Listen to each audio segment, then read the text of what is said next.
Alright, Ronan MMA, welcome back to the channel. Now, last night at UFC 303, Alex Pereira knocked out Jiri Prochazka, round number 2. Beautiful, picture-perfect switch kick to the head. And in this video, I want to talk about how he did that, how he set it up, and things like that. Now, in my picks video, I did mention there were a few tendencies from Jiri Prochazka, defensively speaking, that I thought Alex Pereira would be able to capitalize on.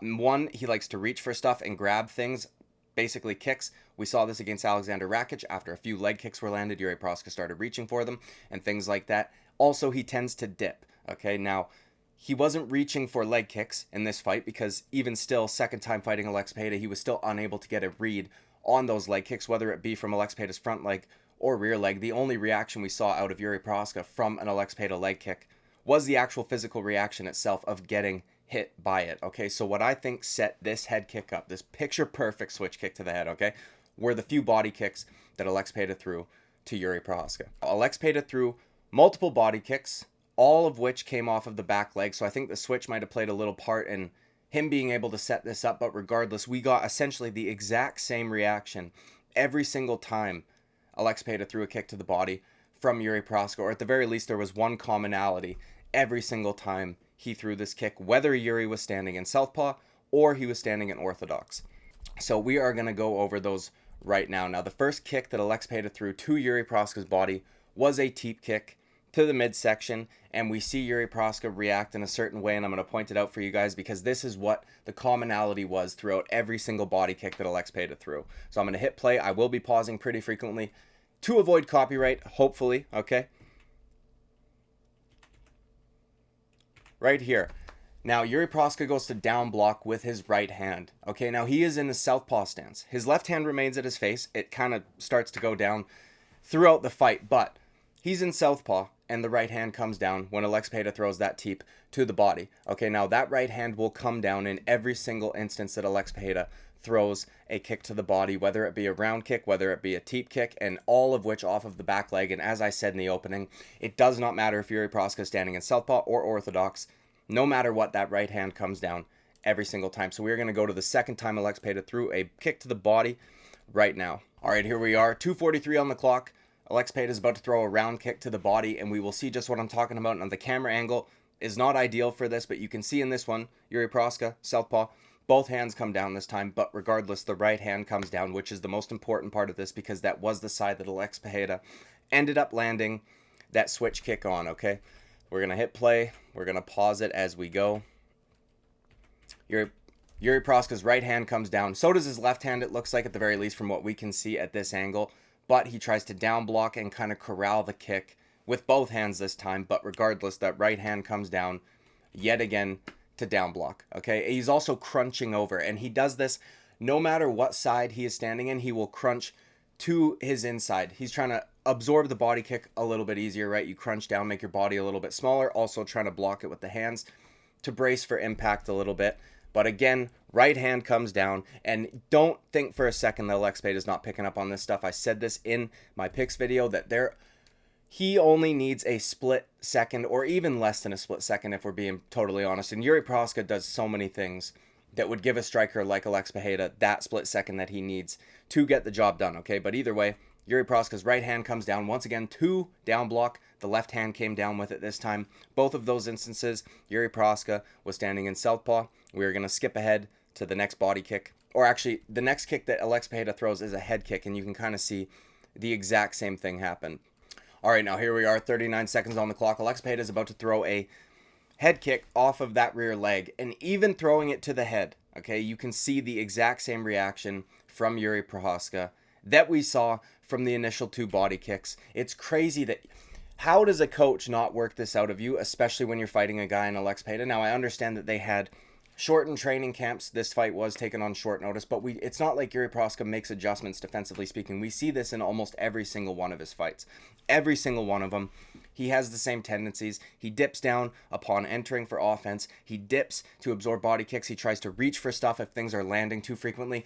The reason he does that too is, especially when it comes to the leg kicks, like we saw against Alexander Rakic, the guy cannot check leg kicks. He just can't. He is so heavy on that front foot. You can see right now, in this very moment, when Jiri Prochazka is hand fighting with Alex Pereira, all of his weight is on his lead leg, okay? His back leg, his left leg at this moment, is essentially lifted off the mat. His toes are barely touching it. You cannot turn over a check when you have that much weight on your front foot, when you are that heavy on your front foot and flat-footed. So either way, we're going to play this right now.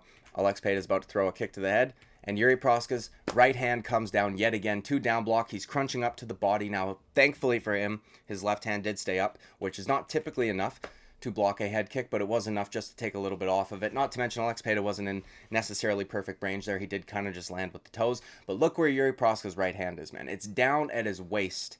It's down at his waist, okay? Because he's thinking he's blocking a body kick because Alex Pereira had thrown 2 body kicks off of that leg already.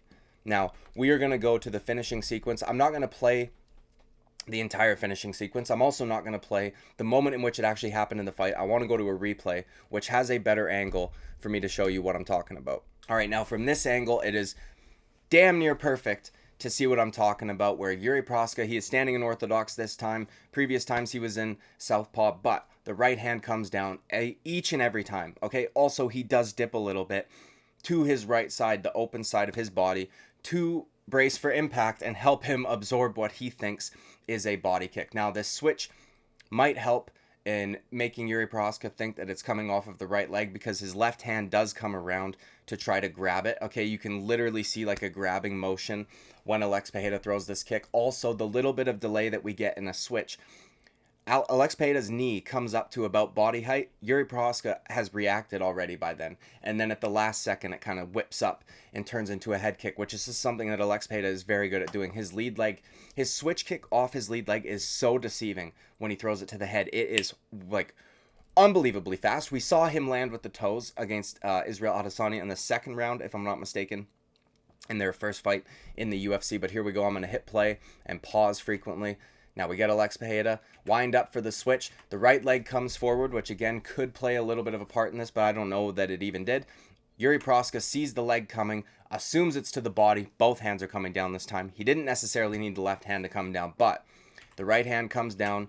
He's literally trying to grab it. He is trying to grab it. He wants to run it back for a takedown, or at the very least create a moment in which Alex Pereira is off balance and maybe Jiri Prochazka can land something of his own, because he was struggling throughout this fight to land anything cleanly, and he was kind of just getting picked apart from the very get-go. But Jiri Prochazka's hands come down. Look, he's literally trying to grab it, okay? He's trying to grab it, and by the time he does, his eyes are already closed. The kick has yet to land. He understands what's coming, and that's it, dude. Unbelievable. So, in my opinion, the body kicks are what set this up. He did throw an awful lot of leg kicks, but we didn't see Jiri Prochazka reacting to those a whole lot. He's not able to get a good read on him the way that he was against Alexander Rakic. Rakic has a lot bigger tells, a lot more of a wind-up when he throws his leg kicks, so Jiri Prochazka was starting to reach for them because he figured he could time them. Alex Pereira's body kicks have a lot more of a wind-up than his leg kicks do, so I think Jiri Prochazka figured, I can catch one of these and then create a moment for myself. The only problem is, it wasn't to the body, okay? But each and every single time we saw Jiri Prochazka's right hand comes down to either down block or attempt to grab that leg, Alex Pereira picked up on it, whipped up a switch kick to the head, and just like that is able to hurt Jiri Prochazka badly enough that he was able to finish it off shortly thereafter with a few shots on the ground. Now, credit to Jiri Prochazka for not being flatlined in this instance, okay? I see a lot of people online complaining about the stoppage, yet the first time Alex Pereira finished Jiri Prochazka, everybody was complaining in the reverse way. People were talking about it was too early, we need a clear stoppage and things like that. So I think this stoppage maybe took a few extra shots, but to know for sure that he was done, I think it was worth it. And I like Jiri Prochazka, so I'm not saying that in any malicious way. But we know for a fact, like, that was clear cut. He was done and over with, okay? And credit to him for not being completely and totally flatlined KO'd. But this is why I picked Alex Pereira to win in this fight. I thought that Jiri Prochazka does too many things irresponsibly defensively, too many bad habits that he will not be able to fix, especially on a short notice camp. And also, we've not seen him really try to fix those things throughout the entirety of his career. There's always certain things that Jiri Prochazka is going to get hit with. This was something that Alex Pereira picked up on. He didn't really go back to the body jab left hook setup as much, though he did land the left hook a few times. Beautiful stuff from Alex Pereira. Picture perfect. Switch kicks are one of my absolute favorite, and in my opinion, set it up with the body kicks. So if you think I've missed something, any subtleties or anything like that, please let me know down in the comments below. If you think there was anything else that played into this landing, please let me know down in the comments below. I would greatly appreciate it, dude. Like and subscribe. I'll see you at the next video. Bye-bye.